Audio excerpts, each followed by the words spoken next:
Hey, I'm Kit. This is my LS Swap S2000, and you're watching East Coast Garage.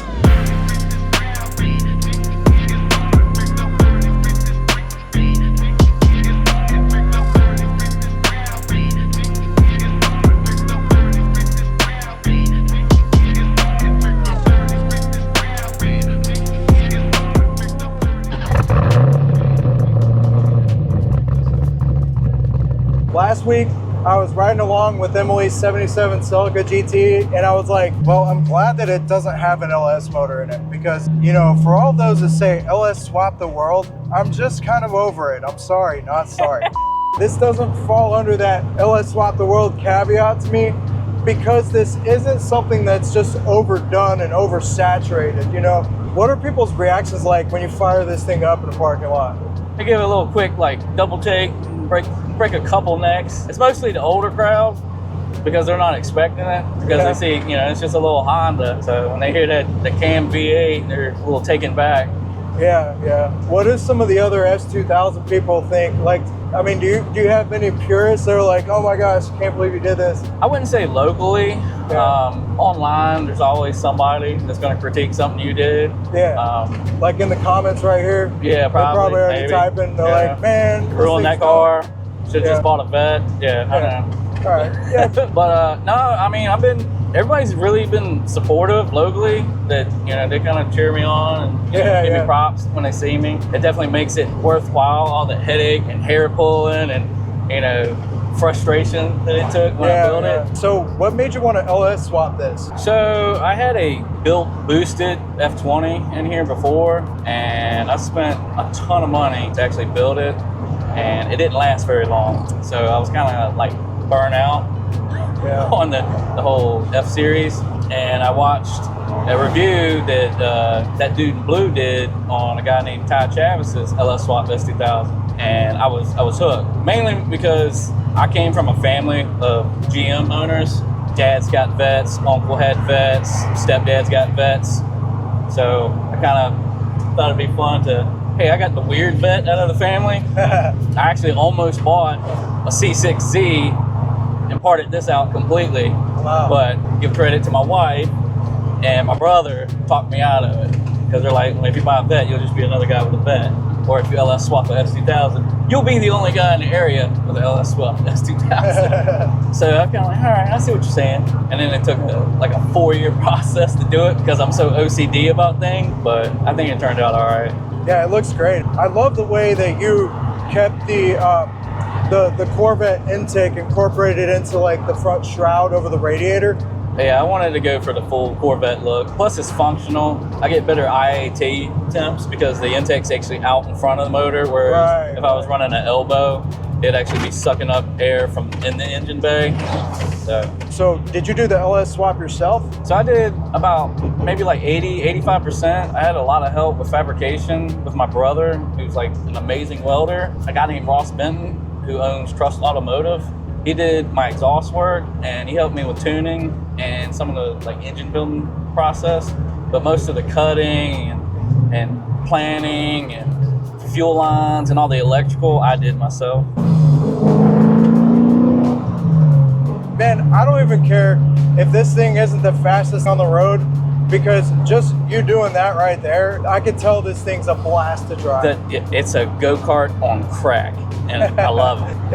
It's got so much torque for the weight of this car, because this car is what, like 2,600? With me in it, my guess would be like 2,900 pounds. I'd say with all the cutting I've done, and then adding the LS in the front, which is actually, it's only about 100 pounds heavier than the factory fully dressed F20. Right. So you got to think, guys that have boost the F20s, supercharged or whatnot, it's about the same weight. Did it really mess with the balance of everything? So it did make it just a slight nose heavy, and it'll push into the corners, mainly because it did affect the geometry of the steering. So I had to push the steering rack about 4 inches forward, and then it's like a combination of like a late model Civic, like 2000s era, and a Accord outer tie rod to accommodate the adjustment. So I don't have the full steering that I used to, but it's more than enough. It's nothing that's like sketchy or anything. You had this with the F20 in it for like a while before the LS1, right? Yeah, so I've had the car since I bought it in 06. It was basically bone stock, other than had an HKS exhaust on it, and I think the wheels powder coated like a graphite color. But other than that, it was bone stock, and I loved it. I was hooked. So I used to have a 91 DA Integra that I swapped a B16 out of an XSI, so it was like all JDM. I only paid $600 for that car, and I only put like $1,300 in it. Turned around and sold it for like $3,500. The guy I sold it to found this car on Craigslist and said, "Hey, I know you were looking for S2000, check this one out." So 2 days later, I drove down to Fort Bragg, North Carolina, met the guy, handed him a cashier's check, and drove it home. That's what's up. You've had it on the dyno? Yeah, so Ross, he actually has a really nice dyno. He's got a hub dyno. After he kind of finished the final touches on it, he dynoed it. And for basically a cam-only LS1, she made 400 to the wheels and 370 pounds of torque. Wow. And a car that's about 2,900 pounds. So power to weight ratio is good. Like I said, go-kart on crack. Yeah, plenty of power. Do you have any plans to like boost it later on? I really would like put a Pro Charger on it, but I kind of feel like the best thing to do, just for reliability, would be to like put like a built, maybe stroke LS3 motor in it. If I could get around 500 NA to the wheels, I think this thing would be scary enough. And still be like really reliable. And you can beat on it, don't have to worry about popping a belt, or if I turbocharge it, worry about lifting the wastegate and lifting heads. So right. What rear diff did you put in this to hold up to this kind of abuse? So the most amount of money I spent on this car doing the swap, I invested in the rear end. The S2000 differential is made of glass. Stock motor will destroy it. Import Muscle, they had a swap kit. It's all billet mounts. Use drive shaft shop, 600 horsepower axles. I got a drive shaft shop, aluminum drive shaft. I got billet hubs, but it utilizes a 5th gen Camaro rear end. I took that from there and beefed it up.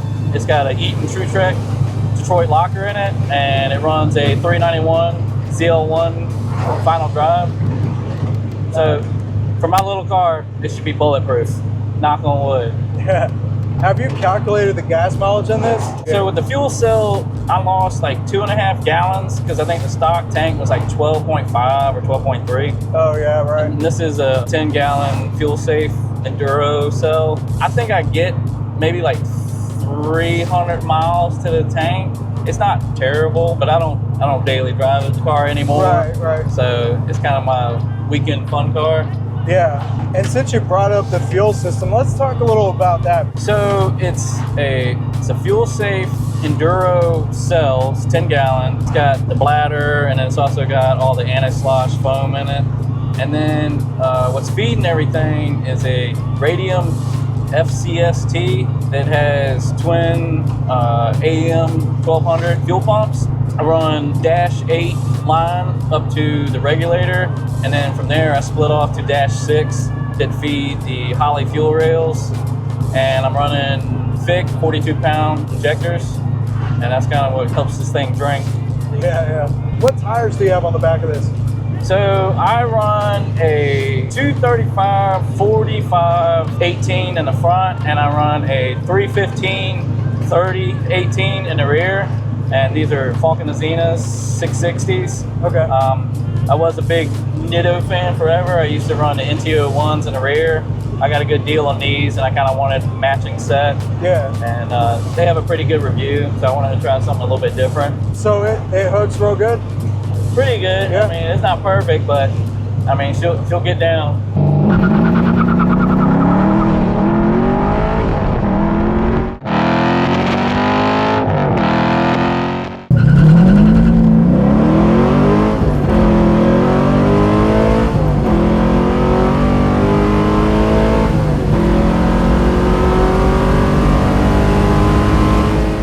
Looks pretty good.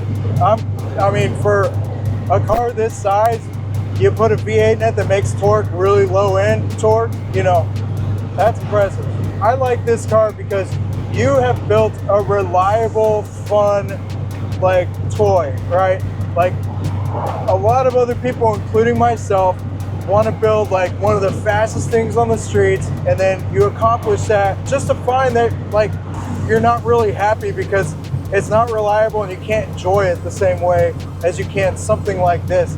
You could beat on this thing all day, all year, and just change the oil in it, maybe throw a set of plugs in it, put some fresh gas in it, have fun. Where can people find you on social media?